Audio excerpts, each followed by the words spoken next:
Amritlal દુસરા. Sir, જે Chandipura virus છે તેના કેટલા કેસ સામે આવ્યા છે અને શું પરિસ્થિતિ છે?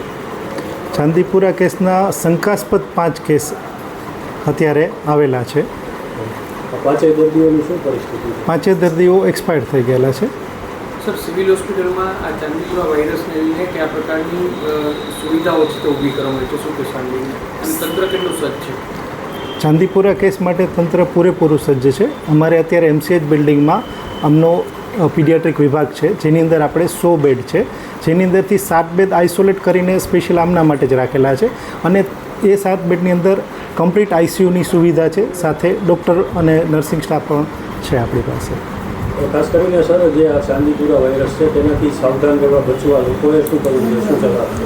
ચાંદીપુરા વાયરસ છે એ સેન્ટ ફ્લાયથી થતો રોગ છે. એનો વાહક જે છે ને સેન્ટ ફ્લાય છે. તો ઘરની અંદર જેટલી તિરાડો હોય એ તિરાડો બૂરી દેવી જોઈએ.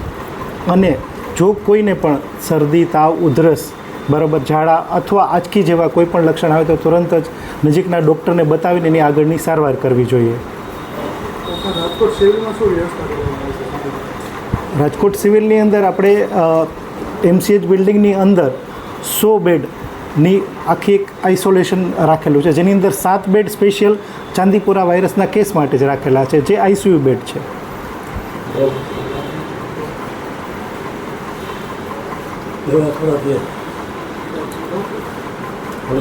તમે એવું કીધું કે હા આવી જવાનું.